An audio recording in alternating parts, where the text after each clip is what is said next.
Saudara-saudari terkasih dalam Kristus, hari ini Selasa 21 Juni 2022 merupakan peringatan wajib Santo Aloysius Gonzaga Biarawan. Bacaan dibawakan oleh Bernadette Esther, Mazmur dilantunkan oleh Marcelio Adrian Aridewo, dan renungan ditulis oleh Christina Niko. Selamat menekuni sabda Allah. Marilah kita semakin mengasihi, semakin peduli, dan bersaksi.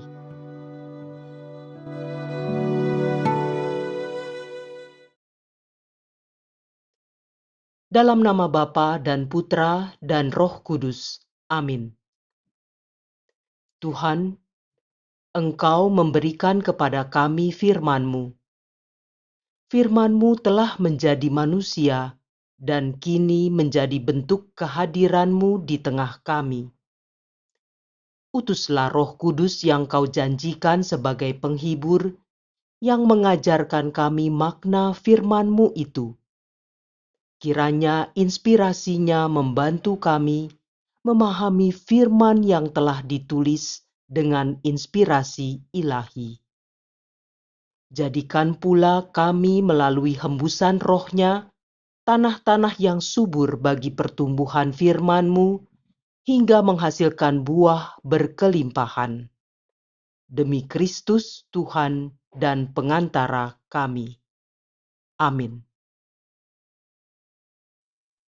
Bacaan dari kitab kedua Raja-Raja, bab 19, ayat 9b sampai 11, dilanjutkan ayat 14 sampai 21, serta ayat 31 sampai 35a, dan ayat 36.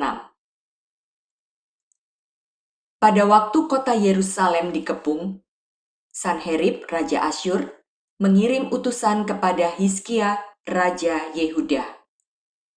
Ia berpesan, "Beginilah harus kamu katakan kepada Hizkia Raja Yehuda. Janganlah Allahmu yang kau percaya itu memperdayakan engkau dengan menjanjikan bahwa Yerusalem tidak akan diserahkan ke tangan Raja Asyur. Sesungguhnya engkau telah mendengar apa yang dilakukan raja-raja Asyur terhadap segala negeri, yakni bahwa mereka telah menumpasnya. Masakan engkau ini akan dilepaskan?" Hizkia menerima surat itu dari tangan para utusan, lalu membacanya. Kemudian pergilah ia ke rumah Tuhan dan membentangkan surat itu di hadapan Tuhan. Hizkia berdoa di hadapan Tuhan demikian, "Ya Tuhan Allah Israel, yang bertahta di atas kerubim, hanya Engkau sendirilah Allah segala kerajaan di bumi. Engkaulah yang menjadikan langit dan bumi. Sendengkanlah telingamu ya Tuhan, dan dengarkanlah. Bukalah matamu, dan lihatlah ya Tuhan. Dengarkanlah perkataan Sanherib yang telah dikirimkannya untuk mengaibkan Allah yang hidup. Ya Tuhan, memang raja-raja Asyur telah memusnahkan bangsa-bangsa. Mereka pun telah menaruh para allah mereka ke dalam api, sebab mereka bukanlah Allah, hanya buatan manusia, kayu dan batu. Sebab itu dapat dibinasakan orang. Maka sekarang ya Tuhan Allah kami, selamatkanlah kiranya kami dari tangannya, supaya segala kerajaan di bumi mengetahui bahwa hanya Engkau sendirilah Allah, ya Tuhan." Lalu Nabi Yesaya bin Amos menyuruh orang kepada Hizkia mengatakan, "Beginilah sabda Tuhan Allah Israel. Apa yang telah kau doakan kepadaku mengenai Sanherib Raja Asyur, telah kudengar. Inilah sabda yang telah diucapkan Tuhan mengenai dia. Anak darah, yaitu Putri Sion, telah menghina engkau, telah mengolok-olok engkau, dan putri Yerusalem telah geleng-geleng kepala di belakangmu. Dari Yerusalem akan keluar orang-orang yang tertinggal, dan dari Gunung Sion akan tampil orang-orang yang terluput. Cemburu Tuhan semesta alamlah yang akan melakukan hal ini. Maka beginilah sabda Tuhan mengenai Raja Asyur. Ia tidak akan masuk ke kota ini dan tidak akan menembakkan panah ke sana. Ia juga tidak akan mendatanginya dengan perisai dan tidak akan menimbun tanah menjadi tembok untuk mengepungnya. Melalui jalan dari mana ia datang, ia pun akan pulang, tetapi ke kota ini ia tidak akan masuk. Demikianlah sabda Tuhan. Aku akan membela kota ini untuk menyelamatkannya demi aku dan demi Daud hambaku. Maka pada malam itu keluarlah malaikat Tuhan membunuh 185.000 orang di dalam perkemahan Asyur. Sebab itu, berangkatlah Sanherib Raja Asyur. Ia pulang, lalu tinggal di kota Niniwe. Demikianlah sabda Tuhan.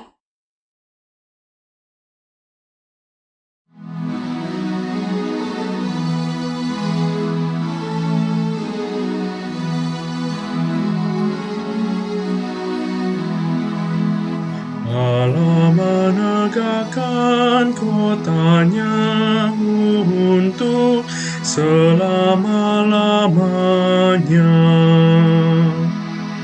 Agunglah Tuhan dan sangat terpuji di kota Allah kita. Gunungnya yang kudus yang menjulang permai adalah kegirangan bagi seluruh bumi. Allah menegakkan kotanya untuk selama-lamanya. Gunung Sion pusat kawasan utara, itulah kota Raja Agung. Dalam puri-purinya, Allah memperkenalkan diri sebagai benteng.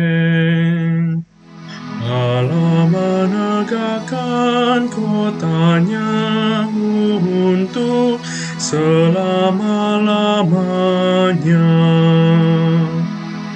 Dalam bait-Mu ya Allah, ya Tuhan, kami renungkan kasih setia-Mu.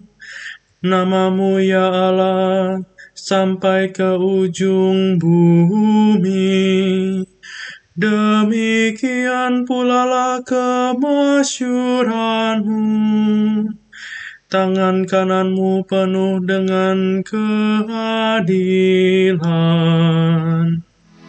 Allah menegakkan kotanya untuk selama-lamanya.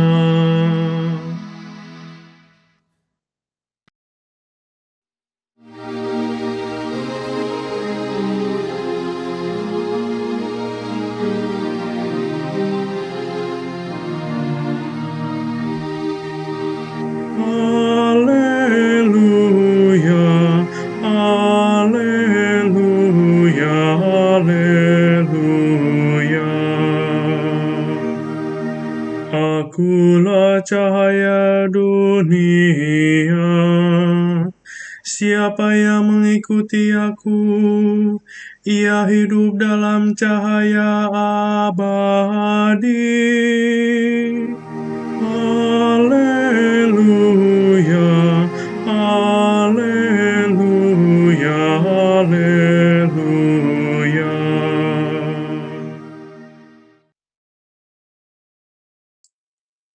Inilah Injil suci menurut Matius, bab 7, ayat 6, dilanjutkan dengan ayat 12 sampai dengan ayat 14. Dalam khotbah di bukit, Yesus berkata, "Janganlah kamu memberikan barang yang kudus kepada anjing, dan janganlah kamu melemparkan mutiaramu kepada babi, supaya jangan diinjak-injak dengan kakinya, lalu babi itu berbalik mengoyak kamu. Segala sesuatu yang kamu kehendaki diperbuat orang kepadamu, perbuatlah demikian juga kepada mereka." Itulah isi seluruh hukum Taurat dan kitab para nabi. Masuklah melalui pintu yang sempit itu, karena lebarlah pintu dan luaslah jalan yang menuju kebinasaan, dan banyak orang telah masuk melalui pintu dan jalan itu. Tetapi sempitlah pintu dan sesaklah jalan yang menuju kehidupan, dan sedikitlah orang yang menemukannya. Demikianlah sabda Tuhan.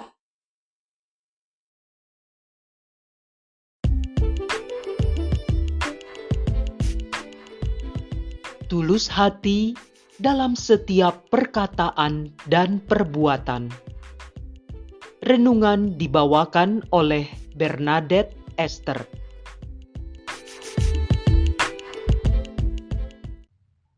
Saudari-saudara yang terkasih dalam Kristus, seringkali dalam percakapan dengan teman, kita mengucapkan kalimat, "Kamu tidak fair," atau "Apa salahku kepadamu hingga kamu melakukan ini kepadaku?" Kalimat-kalimat tersebut diucapkan terutama ketika kita sedang dalam posisi yang tidak nyaman dan menjadi korban dari suatu kejadian. Tanpa bermaksud membela pihak manapun, sebelum beranjak lebih jauh untuk meneliti siapa dan apa asal-muasal masalahnya, mari kita coba masuk ke dalam refleksi diri pribadi. Pernahkah kita memikirkan dampak dari ucapan dan perbuatan yang kita anggap sepele yang pernah kita lakukan, baik sengaja ataupun tidak sengaja? Ketika kita dengan mudahnya mengucapkan kalimat, "Oh, aku kenal Pak X, dia pelit." Apakah kita pernah membayangkan dampak dari ucapan kita terhadap Pak X itu? Ketika kita mengucapkan sepotong kalimat tersebut di depan 5 orang, apa yang akan dipikirkan 5 orang itu terhadap Pak X?